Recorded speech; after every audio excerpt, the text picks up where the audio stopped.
કે તમારા કે આપણા કોઈના નિર્ણય ચાલતા નથી, ભગવાનના જ નિર્ણય ચાલે છે.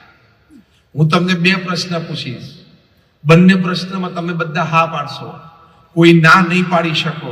આઈ challenge and guarantee. Shall I start? Question 1. આપણને બધાને અનુભવ છે કે આપણા કોઈ કામમાં, કોઈ પ્રોજેક્ટમાં આપણે ઘણી મહેનત કરી, પ્લાનિંગ સારું કર્યું, નેટવર્ક સિસ્ટમ સારા હતા, પેપર વર્ક સારું હતું, એક્ઝિક્યુશન સારું થયું, ટીમ પણ સારી હતી, છતાં ધાર્યું પરિણામ ન મળ્યું, ઓછું મળ્યું અથવા ફેલિયર પણ આવ્યું. હા કે ના? Question number 2. આપણા કામમાં કે આપણા કોઈ પ્રોજેક્ટમાં કોઈક વખત સમયની ખેંચતાણ હતી અથવા કોઈ બીજા રિસોર્સિસ, મની રિસોર્સિસની ખેંચતાણ હતી, એના લીધે ઓછું પ્લાનિંગ થઈ શક્યું, ઓછું એક્ઝિક્યુશન, આપણને સંતોષ થાય એવું એક્ઝિક્યુશન થયું નહીં, આપણને સંતોષ થાય એવી ટીમ પણ કદાચ આપણને ન મળી, તો પણ અંતિમ પરિણામ ધાર્યા બહારનું આવી ગયું, સક્સેસની રીતે. હા કે ના? આ બંને વસ્તુ આપણા બધાના જીવનમાં અનેક વખત બની છે, પણ આપણે સારી રીતે વિચાર નથી કર્યો કે ગયા વખતે પ્રોજેક્ટમાં હું જ હતો, એક્સિલન્ટ એક્ઝિક્યુશન હતું, છતાં સફળતા ના મળી, અથવા તો ઓછી સફળતા મળી, અથવા તો ફેલિયર પણ મળ્યું. અને આ વખતે આ પ્રોજેક્ટમાં મેં એટલું પ્લાન ને એક્ઝિક્યુશન, મને જ સંતોષ નહોતો અને ધાર્યા બહારની સક્સેસ મળી ગઈ. આવું કેમ થાય છે? એવો વિચાર આપણે નથી કર્યો. એ વિચાર કરીએ ને એટલે શ્રીમદ ભગવદ્ ગીતામાં ભગવાન કૃષ્ણએ આપણને શીખવાડ્યું છે. એમણે અર્જુનને કહ્યું, કર્મણ્યવાધિકારસ્તે મા ફલેષુ કદાચન. એટલે આપણને બધાને કીધું કે Arjun, your job is to do your duty well, results I will decide. એ ભગવાને કીધું જ છે. એનો મતલબ આપણે આળસુ થઈ જઈએ અથવા બેદરકાર થઈ જઈએ એવું નથી કે ભગવાનની ઈચ્છા હશે એ પ્રમાણે પરિણામ આવશે, એવું નહીં. પુરુષાર્થ કરવો એ મનુષ્યનું કર્તવ્ય છે. પ્લાન્ડ એક્ઝિક્યુશન કરવું એ મનુષ્યનું ગૌરવ છે. પણ સમજણ આ રાખવી કે I will put my best foot forward, yet the final result હી ડિસાઇડ્સ. તો સ્થિરતા રહે અને આનંદ રહે. મેં 2 પ્રશ્ન પૂછ્યા, એમાં તમે બધાએ હા પાડીનો મતલબ કે આપણને બધાને અનુભવ છે કે મારું ધાર્યું થતું નથી, ધાર્યું ઉપરવાળાનું થાય છે. અને ઉપરવાળો કે એમ ડાઇસ નથી ફેંકતો, 6 આવે તો અને યસ, ને 6 થી ઓછા આવે, 3 આવે તો નો, એવું નથી હોતું. એ ઓગ મેન્ડીનો નામના બહુ જ મોટા મેનેજમેન્ટ ગુરુએ પુસ્તક લખ્યું છે. પુસ્તકનું શીર્ષક છે the greatest salesman in the world. આપણે બધા સેલ્સમેન જ છીએ. કોઈ પ્રોડક્ટ વેચે છે, કોઈ આઈડિયાઝ વેચે છે, પણ વી આર ઓલ સેલ્સમેન. આ પણ વિશ્વ પ્રસિદ્ધ મેનેજમેન્ટ બુક છે. Again the title of the book is the greatest salesman in the world. Og Mandino નામના લેખકે લખ્યું છે. એમાં પહેલું જ વાક્ય લખે છે, God does not play dice. ભગવાન કઈ કુકરી નથી રમતા કે આને કામ કર્યું છે, મહેનત કરી છે, ઉપરથી જોતા જોતા કુકરી નાખું, 6 આવે, 5, 3 ની ઉપર આવે કુકરીમાં તો સક્સેસ, 3 થી નીચે આવે તો ફેલિયર નક્કી કરી નાખ્યું નથી હતું. આપણું પ્રારબ્ધ, આપણું કર્મ, આપણા ભાવ, વિચારો એ કાર્ય કરતી વખતે સ્પર્ધાના ભાવ, ઈર્ષ્યાના ભાવ, ક્રોધના ભાવ, કોઈક નિર્દોષને દોષિત ઠરાવવાના ભાવ, આવા કેટલા બધા ભાવ બધા જ ઉપર રજીસ્ટર થાય છે.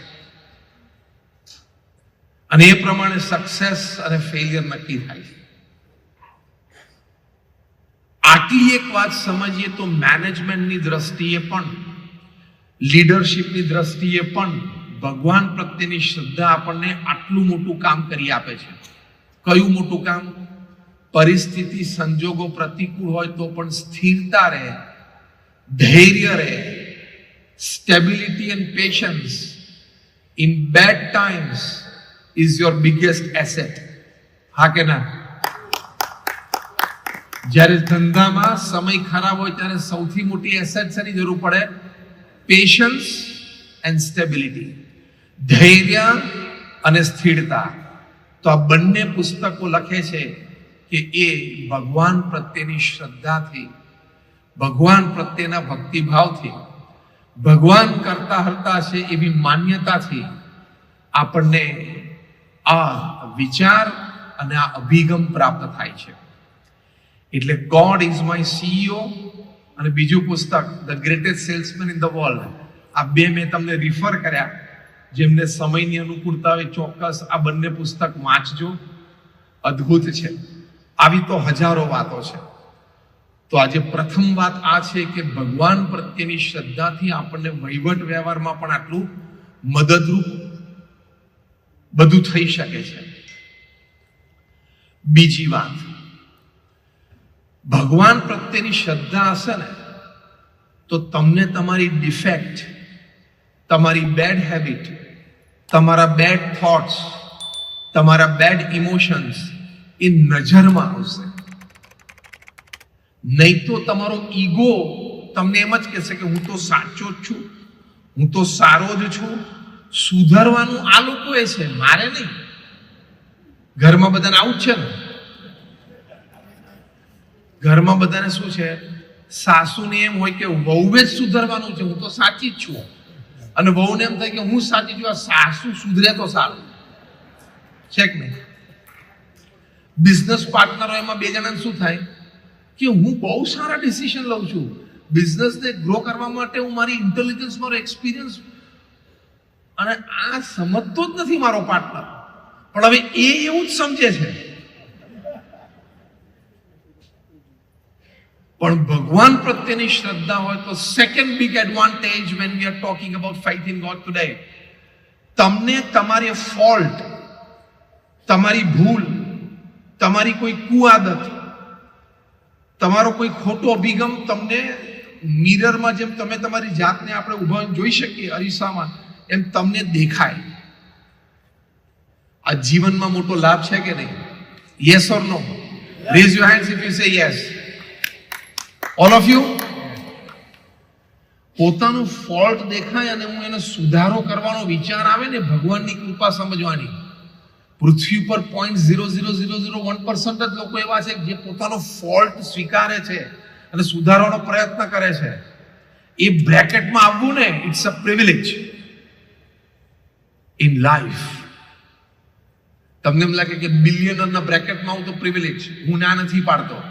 પણ આમાં મારો ફોલ્ટ દેખાય, મારામાં ખોટી એક આદત છે, મારે કાઢવી જોશે, એવો જે વિચાર આવે ને, એ વિચાર એ ભગવાનની કૃપા સમજવા.